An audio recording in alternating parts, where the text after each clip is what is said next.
이 고속도로가 너무 크게 붐비기 시작합니다. 대이동이 시작되고 외신들조차도 세계 불가 사의 가운데에 이해할 수 없는 일들이 한국에서 계속적으로 명절 때마다 일어난다는 겁니다. 여러분, 이 설날이 되면 많은 분들이 가족을 찾아뵙고 또 그동안 보지 못했던 가족들과 함께하는 시간들을 보내게 됩니다. 아마 여러분들도 이제 예배가 마치면 가시는 분도 있고 또 이미 가신 분도 있고 또 큰 집이어서 또 가족들을 기다리시는 그런 분들도 아마 있을 겁니다. 그런데 여러분, 우리 인생에 있어서 이 가정 또 가족이라는 것이 도대체 무엇일까? 여러분들에게 있어서 이 가족은 도대체 어떤 의미가 있겠습니까? 한 철학자는 이 가족을 이렇게 설명합니다. 인간에게 신이 주신 최고의 선물이 바로 가정이다. 아마 이 가족은 우리 인생의 어떤 기쁨이고 행복이며 또 어떤 삶의 버팀목, 디딤돌이 될 수 있는 어떤 자리가 바로 가정이라는 거예요. 그래서 이 가족이란 떠났다가 언제든지 돌아오고 싶은 것이 바로 가족이고 돌아오면 언제라도 받아주는 것이 바로 가정입니다. 가족은 남녀노소 빈부귀천의 차별이 없는 것. 그래서 사회에서는 어떤 모습으로 어떤 위치에 있을지라도 가정에서만큼은 모든 것을 내려놓을 수 있는 것이 바로 가정입니다. 그래서 이 가정은 다른 어떤 곳에서부터 받을 수 없는 특별한 어떤 사랑, 또 의미, 또 발견할 수 없는 그 무언가가 가정에서부터 출발한다는 거예요. 그래서 설날을 맞이해서 얼마 전에 어떤 기관에서 설문조사를 하게 됩니다. 새해를 맞이하고 이제 설날이 되면 온 가족이 모이는데 바라는 것이 무엇이겠습니까? 어린아이부터 70세 어른까지 이렇게 다양하게 질문을 했는데 어린아이들은 대부분 이번에는 세뱃돈을 많이 받았으면 좋겠어요. 또 젊은이들은 뭐 직장에 갔으면 좋겠어요. 또 어른들은 건강했으면 좋겠어요. 각 연령층마다 바라는 어떤 소망이 달랐는데 공통적으로 가장 많이 나왔던 것은 바로 한 가지예요. 올해만큼은 가정이 더 행복했으면 좋겠습니다. 가정이 더 건강했으면 좋겠습니다. 엄마, 아빠, 나 모두가 다 기쁘고 감사했으면 좋겠어요. 어떤 특정한 사람들만의 어떤 소망이 아니라 어린아이서부터 남녀노소 모든 사람들이 공통적으로 바라는 어떤 소망이 바로 가정의 행복이고 가정의 형통함이고 기쁨이라는 거예요. 여러분들의 가정은 어떻습니까? 올 한 해 우리가 이제 가정을 돌아보고 가정과 함께 만날 때 우리 가정이 이왕 그 어떤 사람들보다도 우리 가정이 이왕이면 형통하고 기쁨이 있고 감사가 넘치는 그런 가정이 되려면 여러분 어떻게 하면 좋겠습니까? 여호수아의 말씀을 보게 되면 이 여호수아가 그의 어떤 인생의 말미에 이스라엘 백성들에게 한 가지 유언을 남기게 돼요. 너희들이 앞으로 어떻게 살기를 원합니까? 어떻게 사는 것이 좋겠습니까? 그러면서 본인의 어떤 인생의 삶을 마칠 때에 한 가지 그들에게 먼저 고백을 합니다. 내가 지금까지 인생을 살아보니 가장 좋은 것은 하나님만을 섬기는 겁니다. 그래서 앞으로도 나와 내 집은 여호와만을 섬기겠습니다. 그리고 여러분들은 어떻게 하시겠습니까? 그런데 그 말을 들었던 이스라엘 백성 역시도 하나님만을 섬긴다는 거예요. 여러분, 오늘 우리가 읽었던 말씀을 보게 되면 이 다윗의 고백이고 또 다윗의 어떤 인생의 어떤 삶의 여정을 절실히 볼 수 있는 어떤 고백이라는 거예요. 그런데 이 모습들을 하나하나 보게 되면 이 모습 속에 정말 우리 인생의 복된 인생, 또 여러분들이 소망했던 가정의 어떤 행복, 또 가정이 날마다 기쁨이 있고 형통한 가정이 되려면 여러분 무엇보다도 믿음의 가정을 세울 때에 하나님께서 그 가정 가운데에 우리가 원했던, 바랬던 그 소망들이 점점 일어날 수 있다라는 거예요. 그래서 오늘 말씀을 조금 더 들여다보게 되면 우리가 정말로 우리 가정이 믿음 안에서 하나님을 섬기는 가정이 될 때 하나님께서 그 가정 위에 어떤 신앙의 유익들을 우리에게 선물로 주시는지를 몇 가지 말씀을 통해서 함께 나누기를 원합니다.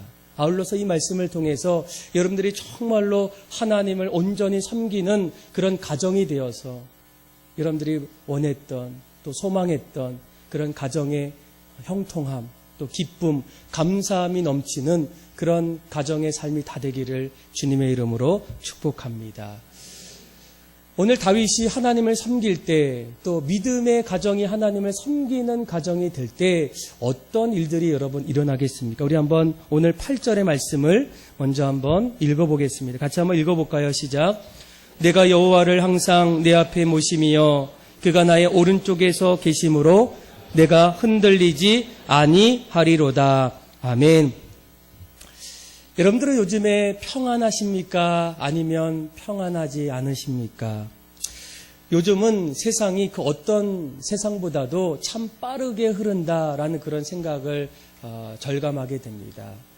핸드폰, 또 뉴스, 또 여러 가지 어떤 새로 나온 어떤 제품들을 보게 되면 아직도 이해가 되지 않았는데 또 다른 어떤 일들이 계속적으로 일어나게 돼요. 새로운 제품도 나타나고 자동차, 또 가전제품, 또 공부하는 어떤 시스템, 이 모든 것들이 그 이전보다도 어느 시대보다도 너무나 급격하게 빠르게 흐르는 어떤 모습들을 이렇게 경험할 때가 있다라는 거예요.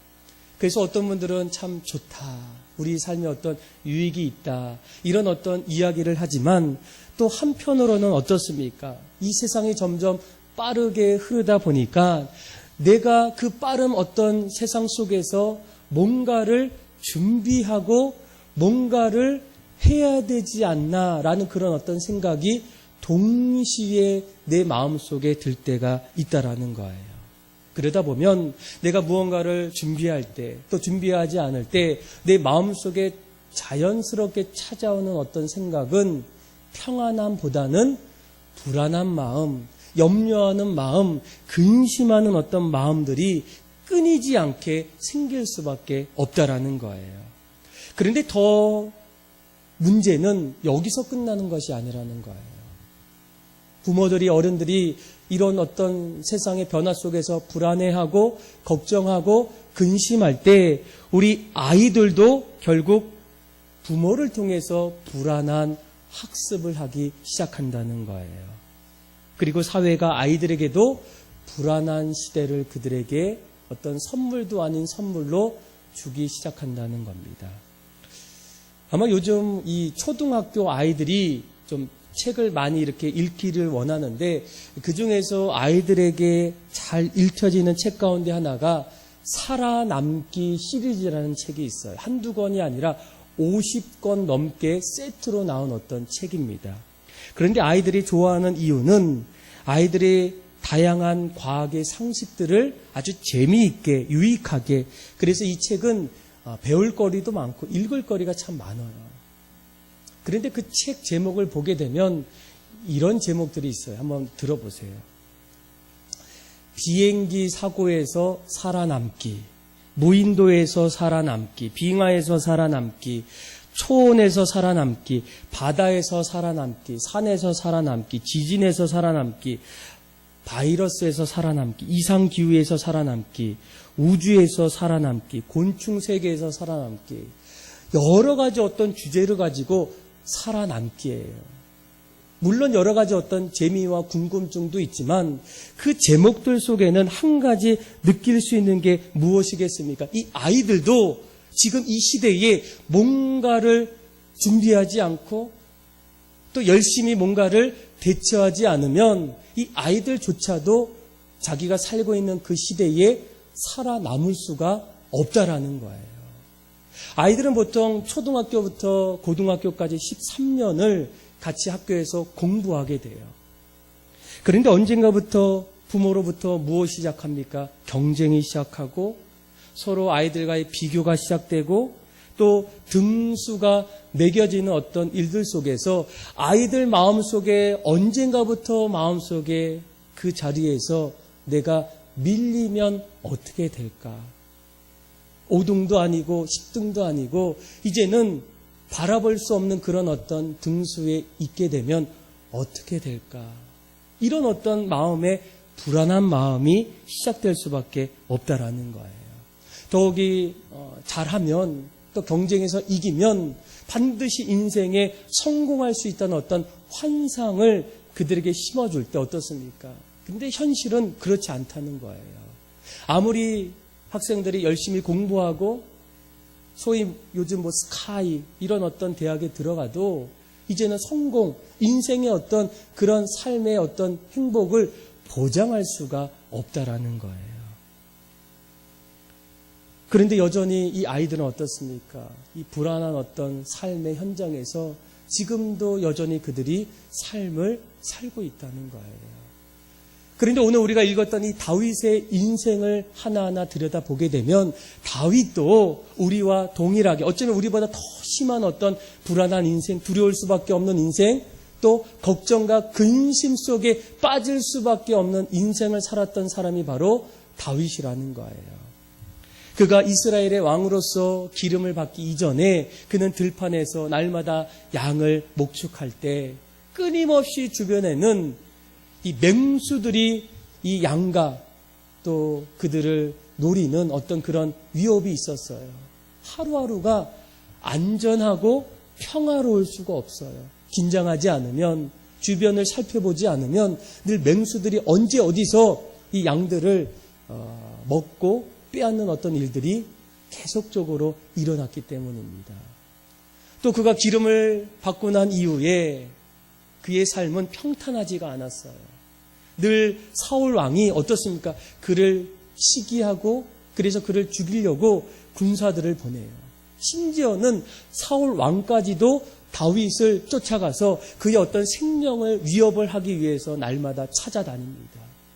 그리고 다윗이 드디어 왕이 되었을 때 날마다 전쟁터에서 하루하루 이스라엘 백성들을 위해서 노심초사하며 인생을 살았던 사람이 다윗이라는 거예요. 그러니까 그의 어떤 인생은 평안할 것 같은데 평안할 수 없었던 어떤 인생이었다는 거예요. 그런데 오늘 8절을 잘 보세요. 8절 맨 끝절에 뭐라고 얘기합니까? 내가 흔들리지 아니했다는 거예요.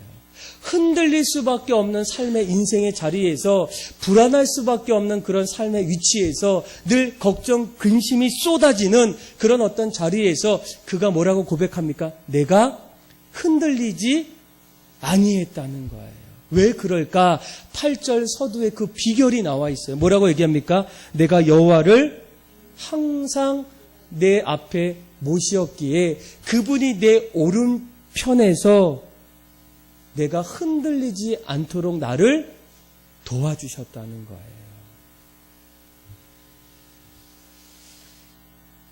여러분, 우리가 인생 속에서 이런 어떤 인생은 다윗뿐만 아니라 우리에게도 마찬가지라는 거예요. 결혼할 때에도, 아기를 낳을 때에도, 직장에 다닐 때에도, 또 인생을 어떤 펼쳐나갈 때에도 늘 우리 인생은 하루하루가 불안하고 걱정이 되고 염려가 될 때가 있어요. 그런데 다윗은 흔들릴 수밖에 없는 그런 자리에서 그의 어떤 인생의 고백은 나는 요동하지 아니했다는 거예요. 흔들림이 없었던 것이 아니라 흔들림 속에서도 그는 흔들리지 않았던 것은 하나님을 내 삶의 중심에 놓았기 때문이에요. 그래서 시편 23편에 그가 사망의 음침한 골짜기, 좀 안 좋은 거겠죠. 어려운 거겠죠. 어려운 환경, 역경, 어떤 문제, 우리 가정 안에 어떤 일어나는 어떤 혼란들, 그런데 내가 사망의 음침한 골짜기에 다닐지라도 해를 두려워하지 않는 것은 무엇 때문입니까? 주께서 나와 함께 하시기 때문에. 주님께서 날마다 나의 지팡이와 막대기가 되어주셔서 나를 안위하시기 때문에 나는 늘 흔들림 속에서도 평안함을 느낄 수 있다는 거예요. 여러분, 내가 속해 있는 가정 또 공동체가 날마다 평안함이 있기를 원하지 않습니까? 이번 설날에도 우리가 만날 때마다 이 가정이 날마다 평안하고 형통하고 또 근심보다는 기쁨이 넘치기를 원해요. 그런데 막상 모임이 어떻습니까? 늘 걱정 이야기를 많이 해요. 어떻게 하면 좋지? 우리 아들 어떻게 하면 좋을꼬? 여러 가지 어떤 이야기가 시작될 때 그때 여러분 우리 마음속에 하나님을 내 삶의 중심으로 두게 될 때 우리 가정, 우리 어떤 삶은 어떻습니까? 하나님을 섬기는 가정은 흔들리지 않는다는 거예요. 요동하지 않는다는 거예요. 반대로 요동 속에서 평안함을 누릴 수가 있다라는 거예요. 저는 여러분들의 가정이 여러분들이 하나님을 섬기고 믿음의 가정을 이룸을 통하여 날마다 여러분들의 삶의 자리가 요동 속에서도 흔들림 속에서도 평안함을 누리고 형통함을 얻을 수 있는 그런 믿음의 가정이 다 되기를 주님의 이름으로 축복합니다. 두 번째로 하나님을 섬기는 가정, 또 믿음의 가정에는 하나님이 주시는 신앙의 두 번째 유익이 있어요. 두 번째는 우리의 어떤 마음과 영혼의 참된 만족을 누릴 수가 있다는 거예요. 여러분, 도대체 우리가 사는 인생을 뭐라고 말할 수 있을까? 아마 인생에 대해서 논하다 보면 여러 가지 인생사를 말할 때가 있어요. 그런데 간혹 어떤 분들은 인생을 이렇게 표현해요. 인생은 속고 속이는 인생이다. 그래서 어떤 사람은 속다, 속인다, 속았다. 삶은 속느냐 속이느냐의 싸움이다. 속지 않으려면 몸부림을 쳐야 된다. 아마 어떤 분들은 이 부분을 공감하는 분도 아마 있을 거예요. 정말 인생이 속고 속이는 인생일까? 또 얼마 전에 우리 사회에 좀 이슈가 됐던 한 가지 이야기 중에 하나가 무엇이겠습니까? 그러니까 동물보호단체 가운데에 케어라는 어떤 단체를 여러분 들어보셨죠? 아마 이 단체는 다른 어떤 단체보다 주목되었던 것은 이 강아지, 동물들이 이제 주인을 잃어버렸을 때 이제 유기견들은 이 동물보호소에 이제 잠깐 있게 돼요. 그래서 일정 기간이 지나서도 주인이 찾아오지 않으면 결국 동물을 안락사시키는 그런 어떤 일들을 하게 돼요. 그런데 이 케어라는 이 동물보호단체는 더 이상 동물에게도 안락사를 주면 안 된다. 이렇게 외치면서 특별히 이 케어의 대표, 그 대표가 이런 얘기를 합니다. 개고기가 없어진다면 저는 그때야 비로소 대표직에서 사표한다는 거예요. 정말로 생명을 존중하고 동물을 사랑했던, 그래서 그렇게 알고 있었는데 얼마 전에 어떤 일들이 일어납니까? 그렇죠? 구조동물 수백 마리가 사람들 모르게 안락사시켰다는 거예요. 그러면서 사람들이 흥분하고 화가 난 이유가 속았다는 거예요. 속았다는 거. 그 성경에도 보니까 속았던 인생, 속이는 어떤 인생들이 많이 있더라고요. 그 중에 한 사람이 바로 야곱입니다. 여러분, 야곱은 어떤 사람이에요? 할아버지가 아브라함입니다. 그리고 아버지가 이삭이에요. 그의 가정은 믿음의 명문 가정입니다. 그런데 이 야곱의 이름이 참 특이해요. 내민다, 또 잡았다, 그리고 또 한 가지는 속인다라는 그런 의미예요. 그래서 이 야곱은 형이 있어요. 쌍둥이 형인데 에서입니다. 그가 둘이 같이 태어나는 날 어렸을 때부터 야곱은 좀 욕심이 있는 것 같아요. 또 뭔가 성취하고 싶은 그런 어떤 마음이 있다 보니까 어느 정도 컸을 때 장자에게 주어지는 어떤 축복을 차남이었던 이 야곱이 받기를 원했어요.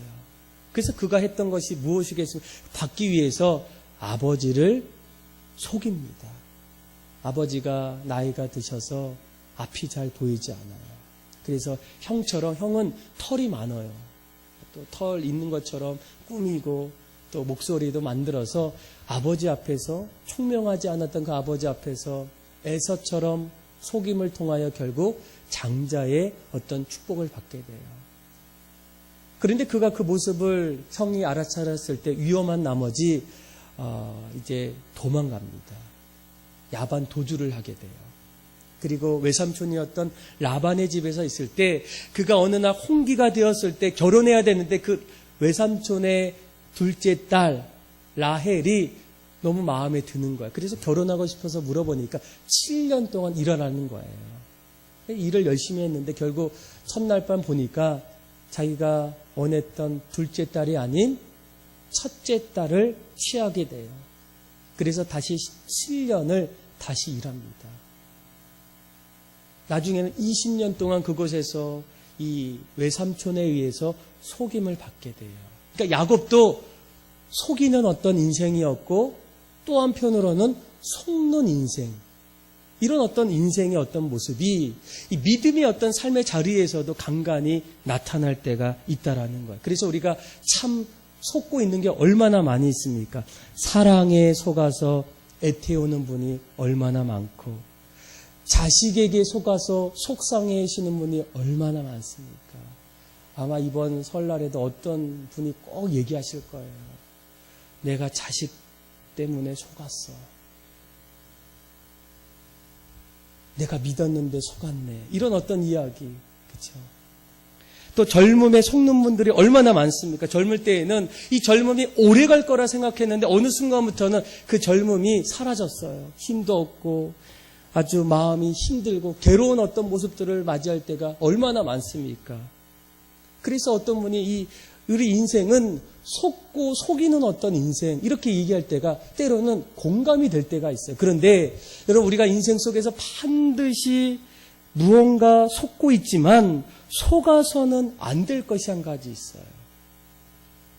오늘 우리가 읽었던 이 9절 말씀이 바로 그런 말씀이에요. 우리 한번 9절의 말씀을 같이 한번 읽어보겠습니다. 같이 한번 읽어볼까요? 시작.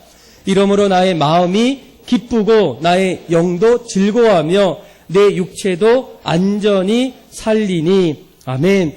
여러분, 우리가 속고 있는 것 중에 하나가 무엇이겠습니까? 많은 사람들이 어쩌면 이 세상에서 누릴 수 있는 명예, 권력, 권세, 건강 등을 우리에게 주어지면 우리 인생은 날마다 평안함이 넘칠 거라고 생각할 때가 많다는 거예요.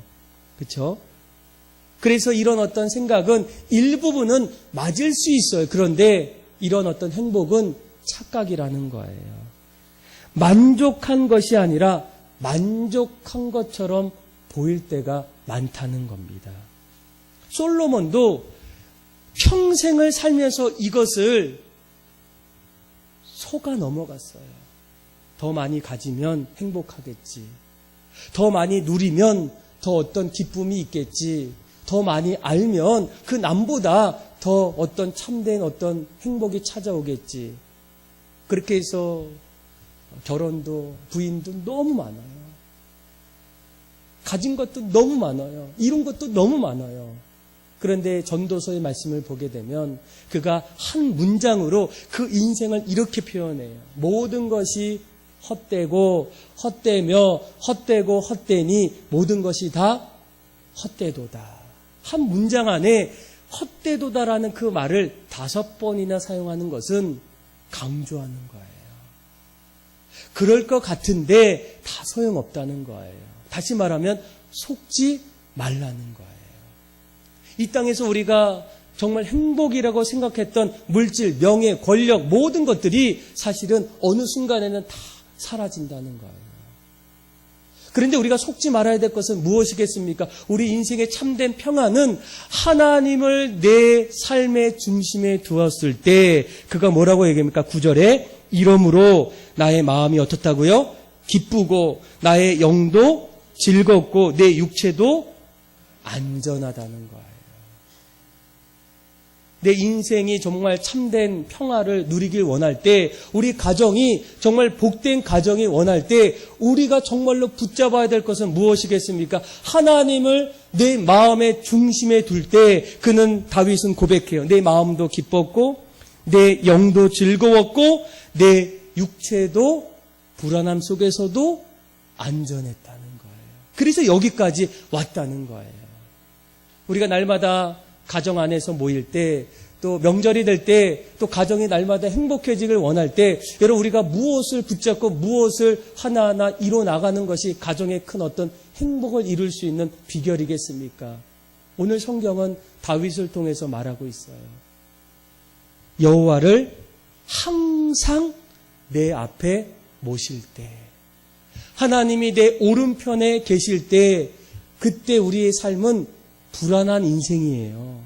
걱정할 수밖에 없는 인생이에요. 염려가 찾아올 수밖에 없는 인생이지만 다윗은 그 염려와 걱정 속에서도 나는 요동하지 않고 내 마음이 기쁘고 내 영도 즐겁고 내 육체도 안전한 어떤 인생을 살았다고 그는 고백하고 있다는 거예요. 그래서 여러분들이 명절에 가면 할 수만 있다면 여러분들이 믿지 않는 우리 사랑하는 가족들에게 간접적으로나 직접적으로 여러분들이 하나님의 복음을 전하셔야 돼요. 복된 가정은 어떤 가정입니까? 하나님을 섬기는 가정입니다. 믿음으로 세워진 가정은 하나님께서 그들의 가정을 지켜주시기 때문이에요. 그래서 여러분 올 한 해 우리 설날, 추석, 명절, 그 명절을 넘어서 가정이 날마다 행복하고 소망이 있기를 원할 때 여러분들 꼭 기억하셔야 돼요. 첫째, 우리가 섬기는 가정이 되면, 믿음의 명문 가정이 되면 하나님이 반드시 개인과 가정의 삶에 평안을 주신다. 둘째, 내 마음과 영혼에 참된 만족을 다윗처럼 허락하신다. 그리고 세 번째로 우리 가정이 믿음의 가정, 하나님을 섬기는 가정이 될 때 또 한 가지 찾아주시는 어떤 신앙의 유익은 무엇이겠습니까? 우리 한번 10절에서 우리 11절의 말씀도 같이 한번 읽어보겠습니다. 같이 한번 읽어볼까요? 시작. 이는 주의 거룩한 자를 멸망시키지 않으실 것임이니이다. 주께서 생명의 길을 내게 보이시리니 주의 앞에는 충만한 기쁨이 있고 주의 오른쪽에는 영원한 즐거움이 있나이다. 아멘. 여러분들은 죽음을 어떻게 생각하십니까? 아마 우리는 누군가 죽었을 때 가족, 또 친구, 가까운 사람들이 죽을 때마다 나타나는 어떤 한 가지 현상은 슬픔이 늘 그 자리에 있다라는 거예요. 그래서 장례식장에 가게 되면 정말로 펑펑 평생 흘려야 될 어떤 눈물들을 그 자리에 쏟아붓는 어떤 광경을 볼 때가 있다라는 거예요. 여러분 왜 그토록 죽음 앞에서 그렇게 슬퍼하고 또 울까?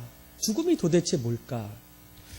그런데 미국 명문대학으로 알려진 이 예일대학교에 이 학생들이 가장 선호하고 또 명강의로 알려진 이 셀리 케이컨 교수의 강의가 몇 가지 있어요.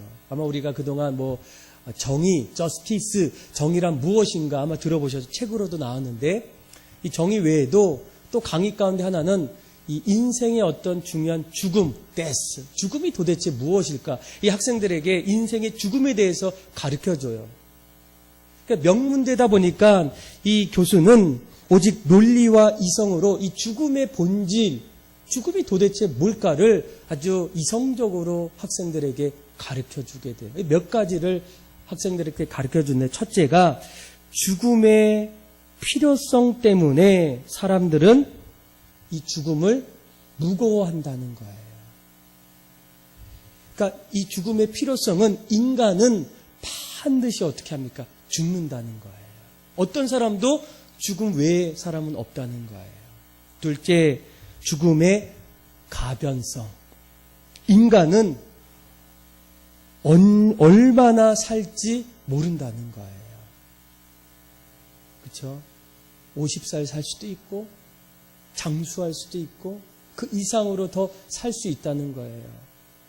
또 셋째는 죽음의 예측 불가능성. 인간은 언제 죽을지는 모른다는 거예요. 먼저 태어났는데 죽는 것은 늦게 갈 수도 있고 먼저 갈 수도 있고 예측할 수가 없다는 거예요. 또 넷째가 죽음의 편재성. 인간은 어디서 어떻게 어떤 모습으로 죽을지는 아무도 모른다는 거예요. 교통사고를 통해서 또 나이를 통해서 질병을 통해서 어떻게 죽을지 모르는데, 그런데 세 번째 이 죽음의 어떤 예측 불가능성 때문에 사람들은 죽음을 두려워하고 죽음을 무겁게 여길 수밖에 없다는 거예요. 그래서 그의 어떤 마지막 강의의 결론은, 그래서 인간은 죽고 죽으면 인생이 마치기 때문에 이 땅에서 행복하게 살아야 된다는 거예요.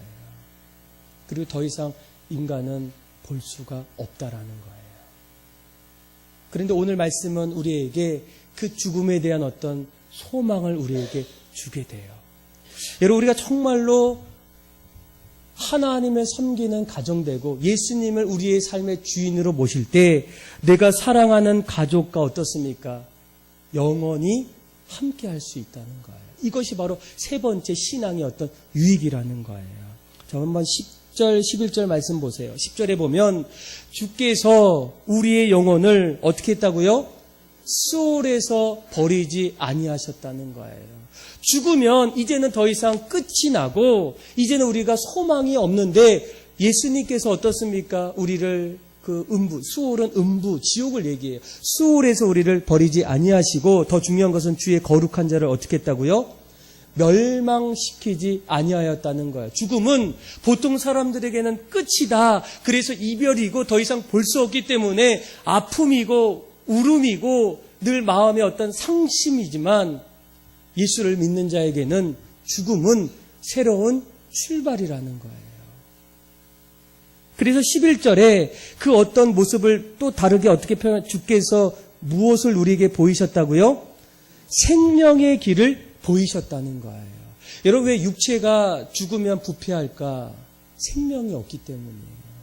생명이 살면 썩어져 가는 것도 다시 도려내면 다시 새 모습으로 이렇게 바뀌게 돼요.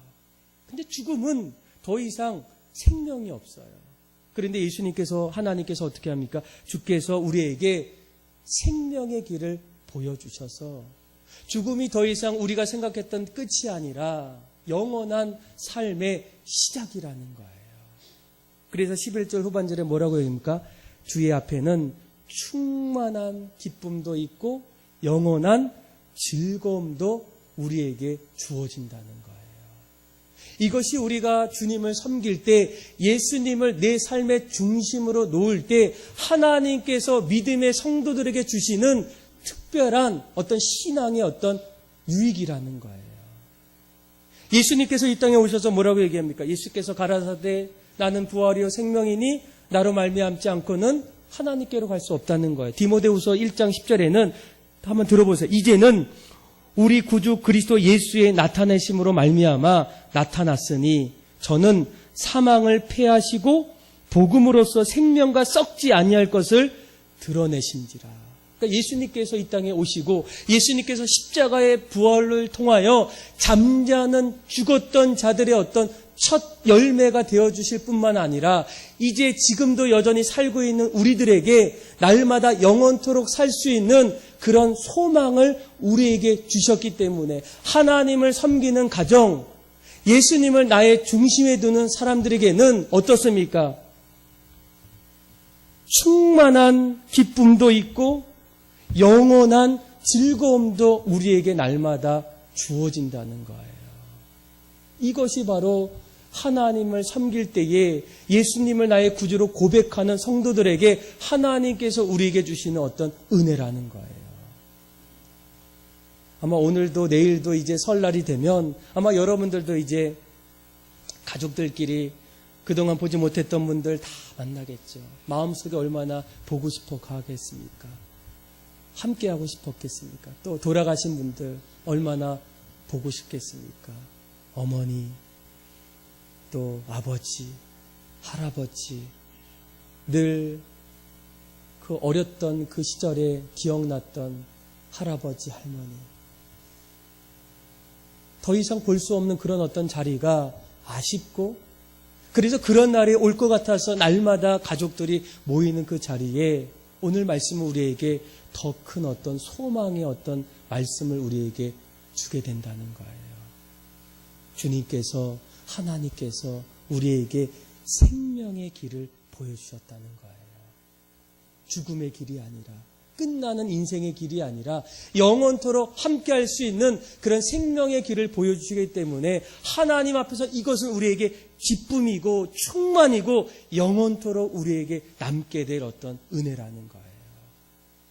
그래서 여러분들이 우리가 날마다 모일 때, 또 우리 가정을 볼 때, 또 우리 어떤 친지들을 볼 때 할 수만 있다면 여러분 어떻습니까? 그들을 축복하길 원하고, 또 그들과 영원토록 하기를 원하고, 날마다 기쁨이 넘쳐나길 원하기 위해서는 가장 중요한 것은 그들도 우리도 모두가 다 우리 인생의 삶의 자리에 하나님을 내 삶의 중심에 둘 때, 하나님을 섬기는 가정이 될 때, 믿음의 가정으로 나아갈 때 하나님이 반드시 여러분들의 삶과 가정 위에 가정의 삶의 평안도 주시고 내 마음과 어떤 영혼의 참된 만족도 주실 뿐만 아니라 영원토록 우리 가정이 날마다 볼 수 있는 그런 은혜를 이번 설날 아니면 날마다 여러분들의 가정 속에 누리고 확신하고 그렇게 믿음으로 살아가는 그런 여러분들의 삶이 다 되기를 주님의 이름으로 축복합니다. 우리 이 시간 아무것도 두려워하지